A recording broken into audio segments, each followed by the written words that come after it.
Ayun, dapat po marinig niya rin po yung amin pong para po mas maganda po yung pagkakaunawa po natin sa mga pangbata po natin mga mensahe. Okay po, so papakilala ko muna kami habang yung iba po ay papunta pa lang. So ako po si Justin Lagan, ako po ay from Adventist University of the Philippines sa Cavite po, silang Cavite. So ako po ay dentistry student, first year po. So meron po akong kasama dito, siya po yung papakilala rin po. Ayan po, isang masayang araw po sa ating lahat mga kapatid. God is good. All the time. And all the time. God is good. Ayan. So, purihin po ang Panginoon. Kami po ay narito upang i-share po sa inyo ang aming mga kaalaman patungkol po sa ating kalusugan. So, ayan po, katulad po ng sabi ni Brother Joel at ni Brother Justin. Ako po si Jessica Batul po at ako po ay from Palawan. Kami po ay mga working student po ng ating Adventist University of the Philippines. At ayun po, ay narito kami upang i-share po ang mga libro na kung saan matutulungan po tayo sa ating pang-araw-araw na pamumuhay. So, nandito na po ba yung sa children po?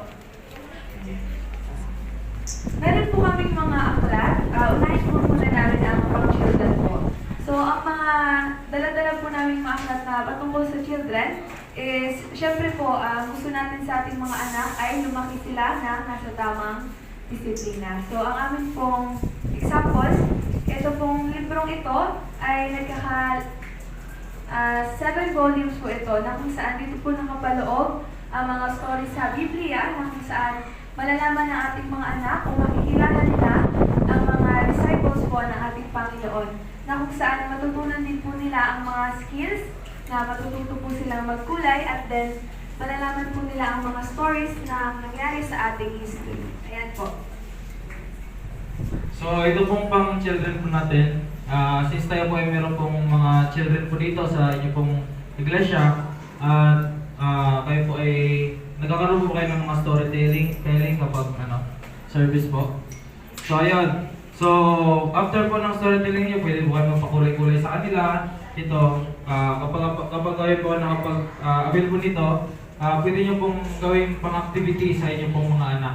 So, alam po natin mga kaibigan, mga kapatid, na kapag ngayong sa panahon po natin ay talagang hindi na po halos mga libro yung kanilang inahawakan po, no? So yung mga halos inahawakan po nila ngayon, puro ng mga gadgets, puro mga electrical na mga gamit na high-tech na po kasi yung ating panahon ngayon, pero meron po kayong mga dala po dito mga libro na kung saan makatulong po sa kanila sa kanilang paglago sa pananampalataya po rin nila sa Panginoon habang sila po ay sa murang edad pa lamang, sila po ay marami pong matututunan. Matututo silang maggulay, matututo silang magbasa, marami silang mapulot na aral sa mga libro po na ito. So ganun po kaganda mga kapatid, at kapag nakapag-avail po kayo ng libro po na ito, hindi lang po ito dito sa simbahan po, pwede rin po pang sarili. Sa ating pong mga anak, sa ating mga pamangkin, pwede pang regalo. So ganun po ang ganun po kaganda ang mga libro po na ito. So hindi lang po ito yung libro po namin na pambata, so marami po kaming libro. At ngayon po ay wala lang po kaming tala dahil hindi pa po kami nakakapunta sa office po namin. So marami po kaming mga libro na pambata na for sure po ay makakatulong rin po sa kanila. So kapag kung sino po yung gusto po mag-avail po sa inyo, ay pwede po kayo mag-order and then i-deliver lang po sa inyo. So ganun po. Ayan. Sino po ba ang mga nanay po dito na mahilig pong magtimpla ng mga juices and smoothies po? Ayan. So, alam po natin sa kapanahunan po ngayon na marami pong nagkakasakit dahil sa maling iniinom po natin or ini-intake po natin sa ating mga katawan. Katulad po ng mga soft drinks. So, ayan po. Bagay na bagay po ito sa ating panimula ngayong 2025 na magkaroon po tayo ng tamang disiplina sa ating katawan.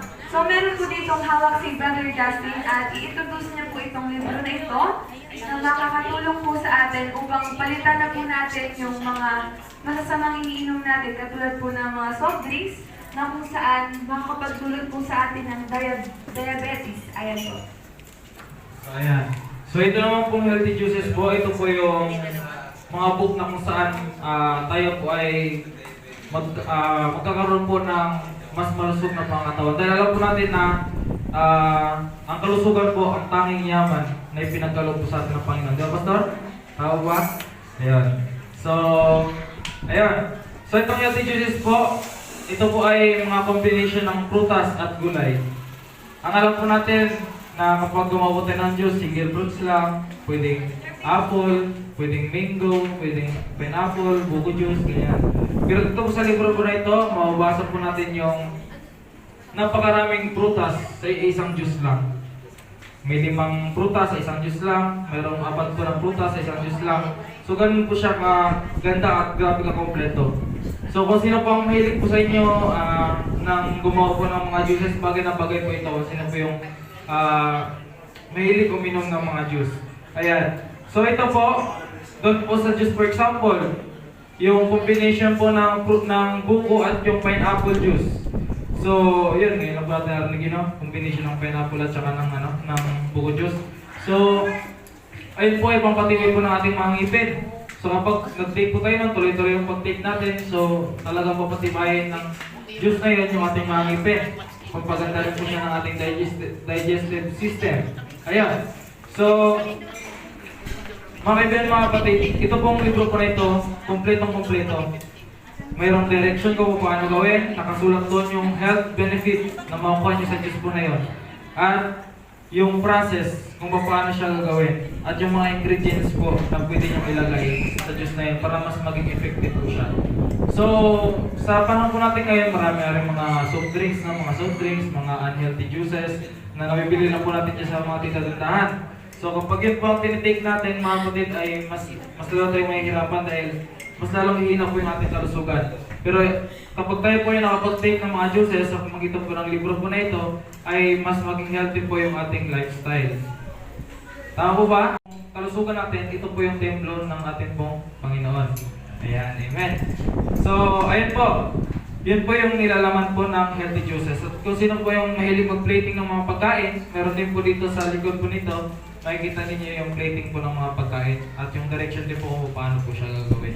So yun po. At ito naman nakasama ko, meron din po siyang explain po na sa libro na pangkalusugan. Amen. Sa pagpapaliwanag po ng healthy juices. Alam po natin na ang Panginoon po ang nagpapagaling o siya po ang ating doktor.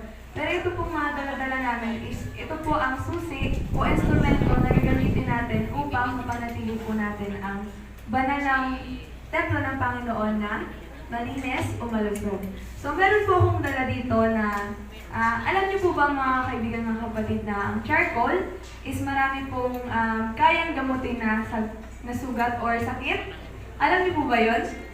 Alam niyo po yun. So, eto po, ang aklat po na ito ay tinatawag na Healing Wonders of Charcoal. So, example ko po dito ay marami po siyang sakit na kayang ipagaling. Katulad po ng scratches.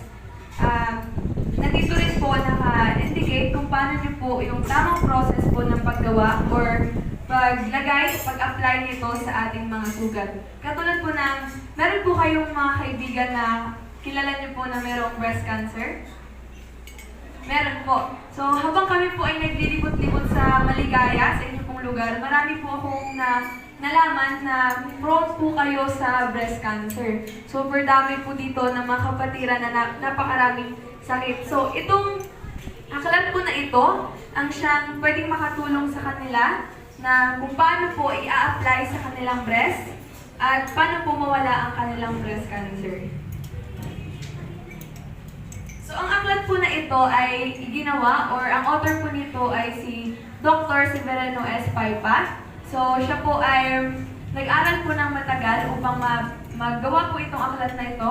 Kung inyo pong nakikita, ayan po, kung paano i-bind or ilagay sa mga sugat, then scratches. Kaya din po nito ang iba't ibang klase ng sakit. Katulad po na infection, inflammation, sa nose disorders po. Yan, ngayon lang po natin nalaman na yung mga kahoy po sa ating kapaligiran pag ginawang uling is marami po siyang kayang sakit na pagalingin.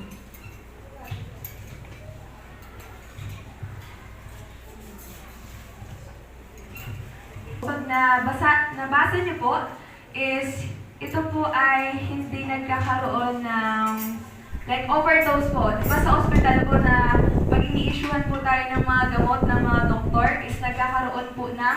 overdose pag nasusobrahan po tayo or nakukulangan sa pag-inom. So ito pong Healing Wonders of Charcoal, kung ano po ang intake nyo, is magbe-benefit po talaga ng inyong katawan at wala po itong overdose or side effects sa inyong katawan. Kasi po ang bacteria sa pag-create po ng charcoal is nawawala. So, ayun po, nandito na rin po naka-indicate kung paano natin gagawin yung mga bagay or paano po natin i-apply yung yung charcoal po sa ating katawan. So, pag hindi po tayo nakinig or in-apply po natin yung sinasabi ng librong ito, meron po talaga kadalasan na namamali po yung ating paggawa ng gamot sa ating katawan. Kaya doon po nagdudulot yung lumalala po yung sakit. Ayan. So, meron din po isa pa pong libro na ipopromote po ulit ni Brother Justin. Okay. So, ito pong libro na to ay may pamagat po na Amazing Healing Plants by J.C. Curian, Dr. J.C. Curian. So, ito pong libro po na ito, kung makikita po natin mga halamang gamot. Hindi lang po halamang gamot, may mga prutas, gulay, may mga, may mga palay, makahiya, gawin yung makahiya po mga kapatid. So, may mga damo-damo dyan. So, ito po pala mga kapatid na itong Amazing Healing Plus po ay natuturo rin po sa atin ng mga halamang gamot na kung saan hindi po tayo pamilyar na pwede po pala pang gamot. Malay natin yung mga inapakapakan ng atin niya sa labas ng mga tinatandaan natin, pwede pala pang gamot yan. Hindi po natin alam. So sa libro po na ito, kung mapapansin niyo po ay meron pong mga kulay ang kanyang mga page. Ayan. So ito po ay organized. Ito pong sa kulay pink po, dito po nakalagay lahat ng sakit. So, ito po nakalagay lahat ng sakit. Lahat ng sakit po na pwede po natin maranasan. Kapatid na hindi po tayo pamilyar sa libro po na ito. So, dito po sa libro po na ito, dito po sa color pink na page, dito po nakalagay lahat ng mga sakit. Tapos sa baba po na sakit po na iyon ay doon po yung page na kung saan yung makikita yung panggamot sa kanila. So ito po yung kulay blue na po ito, color blue. Dito po yan yung mga gamot, mga halamang gamot. May nakalagay po doon yung process kung paano siya gagamitin, kung anong part ng halaman na yun. Yung pwede po panggamot sa cancer, pwede panggamot sa UTI, pwede panggamot sa ating kamahal, umabot ng 5,000, 6,000, 7,000, 10,000. So, check up pa lang, mahal lang. Tapos nahaluan pa nila ng gamot, release na tama na doon, pipila pa doon sa pharmacy. Mga kapatid, no? Napakamahal po kapag tayo po ay pumunta pa ng hospital. Pero dito po kapag nag-avail po kayo nito, isang bayaran lang. Wow, may reseta na kayo. Bubuklatin nyo lang po dito. Yung hanapin nyo lang yung sakit nyo dito sa color pink na yan. Hanapin nyo kung anong sakit. Kung for example, meron kayong acne. Ang tagal-tagal na acne niyo, hindi pa rin nawawala. So ngayon, bubuklatin kayo. Ito po ang mga sakit na ito, organized po ito. Hindi po ito rumble-rumble according to to alphabetical. So mas madali niyo po makikita. O punta kayo sa letter A. Doon yung acne, makikita yung acne doon. Punta kayo, tingnan niyo yung sa may baba ng acne na yun, ng sakit na yun, makikita niyo po yung page kung saan niyo po makikita yung gamot ko na yun. So ganun po kaganda at nakasulat rin po ito yung dose.